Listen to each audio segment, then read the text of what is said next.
To the casual observer, all ribs are much of a muchness. They've all got deep V-planing hulls, they've all got inflatable tubes, and they've all got an open deck and some kind of engine, usually an outboard. But that's not always the case. These two ribs here are really something quite special.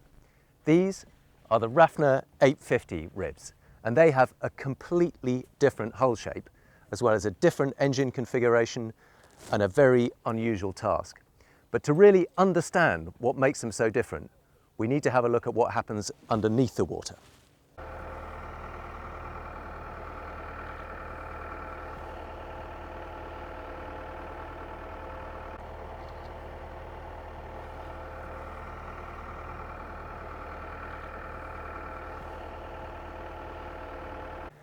And this is what makes the Rafnar rib so different. The whole hull shape is based on a principle called the arc of circle design that was discovered some time ago.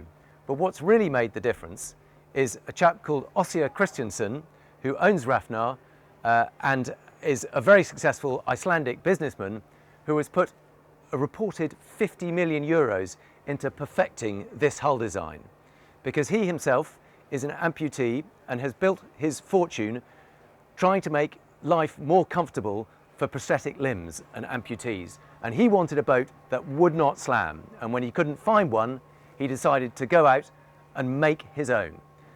And it works using this arc of circle design. So the first thing you notice are these big scalloped out chine flats. So normally on a conventional planing hull, these chines actually create lift. In this particular design, they do almost the exact opposite. They create a negative pressure area that actually sucks the boat down onto the water.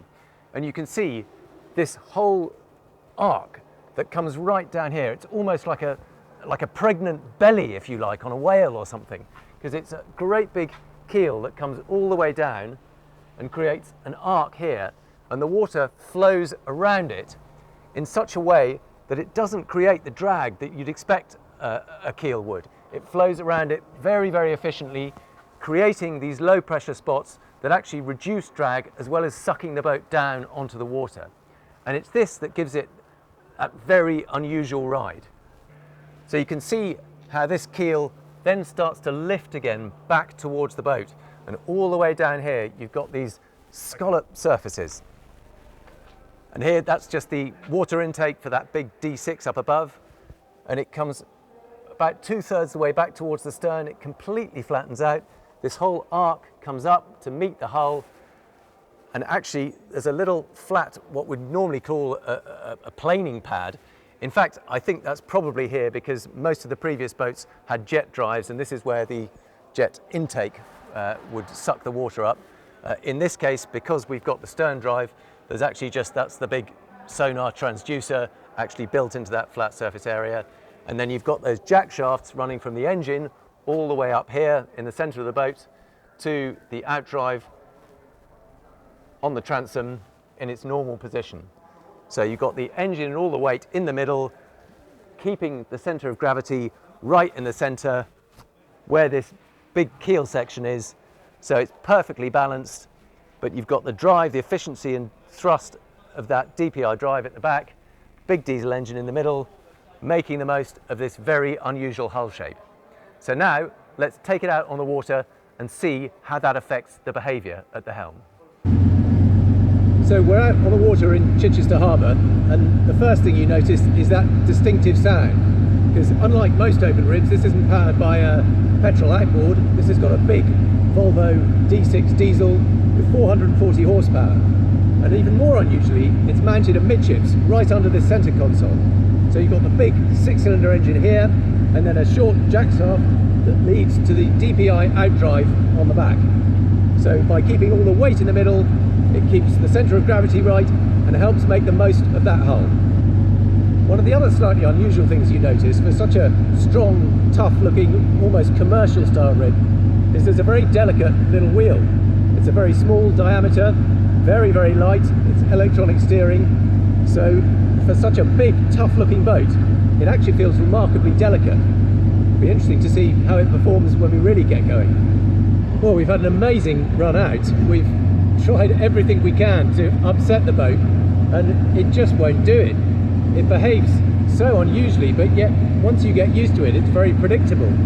It sucks itself onto the water and it still moves up and down, but rather than slamming, it does it in a sort of gentler, it's really hard to describe. You probably see it on film hopefully, but it just sort of goes up and down, up and down, up and down in a kind of damp motion. So rather than a conventional planing rib that sort of flies and then comes down, you just get these slightly sort of short bouncing movements that suck you back down onto the water without actually slamming. But what's really interesting, with this much power in it, this big 440 horsepower engine, it flies through the water but feels like it's planing. It doesn't feel like it's held back. Clearly there probably is a bit more resistance going on because you've got that keel and you can see the amount of spray that the hull throws up. But we're still getting 40 knots out of this engine, so it really doesn't feel as if it's been compromised by that unusual ride. And you can cruise quite normally at 30 knots, burning about 50 to 55 litres an hour, or flat out at very nearly 40 knots, burning around 84 litres an hour. So you really can have your cake and eat it. It doesn't feel like you're losing a huge amount of speed because of the extra drag through the water. You can use it just like a normal rib, but without the slamming. That's a pretty good result.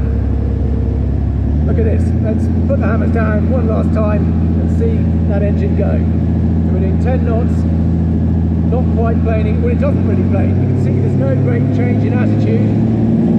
The speed just builds, the turbo comes in, the bow rises a little bit, but not massively, and it just goes.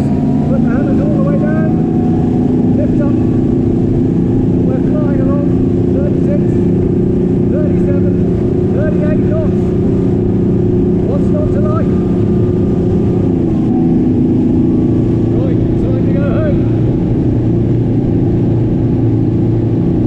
A little bit of a swell here, and it just cuts straight through it. Hardly any movement at all.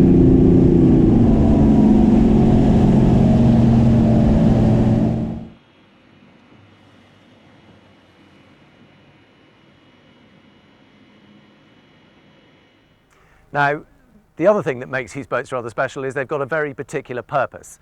They're going to live on board a super yacht, a 77-metre Explorer yacht, and that also explains the colour. So we've got the green one for the starboard side and the red one for the port side, and they both live on board. They're both going to have big, very sophisticated sonar equipment so that they can scan the path ahead and actually explore in places that may not have been properly mapped, so they can go ahead and find the channel for the boat.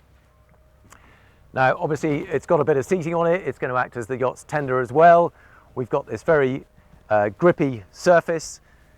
And then further back, we've got steps on through the tubes. Now, the hull itself, they are vacuum-infused moulding, and then these Hypalon tubes and twin suspension seats. So you've got the hull, which will do most of the work, take most of the slamming out, and then a couple of Ullman suspension seats that will actually take any more out too, so really you're going to be very comfortable on board. Very purposeful helm station. This very small, delicate wheel, it's unusual. You've got such a big, robust boat, and yet a very small wheel. Actually, it works brilliantly because it's so light, so small, you can twirl it round very, very quickly.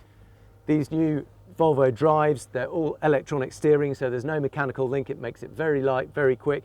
There is a slight delay between when you actually move the wheel and when you feel the drive starting to turn, but it means it's very maneuverable. Standard Volvo drive system, we've got a single engine in here, so you've got that U-shaped throttle that holds it all together, and then this forward brake windscreen that takes a lot of the breeze out. Actually, it really works. When you're sitting down here, you're below the level, all the air goes over the top. Now, one other thing I should point out, you've obviously got this very bright spotlight, but this here is for the lifting point. So the whole weight of the boat can be taken on that single lifting point, lifts the whole boat up and parks it on board. There are also 4 separate tie downs, so it can be lifted 2 different ways, either through that single lifting point or these 4 that are actually bolted into the deck. Obviously a bit more seating back here. Then the big radar arch. This is for the sonar equipment that actually sends back all its information to the mothership, so that from on board the yacht you can see exactly what's going on, and it'll feed back all that information before the mothership itself takes that particular channel. There will be a bathing platform over the back here. They've left it open at the moment because we're still undergoing sea trials, just so you can see everything that's going on. But it all gives a feeling of just how solid and secure it is. I mean, look at the size of that, the diameter of that tubing, and the bathing platform too, big rigid girders underneath it. This is all about tough explorer type boating. This is not your typical rib, which is all about lightness and speed and efficiency. It's about going through anything in any weather.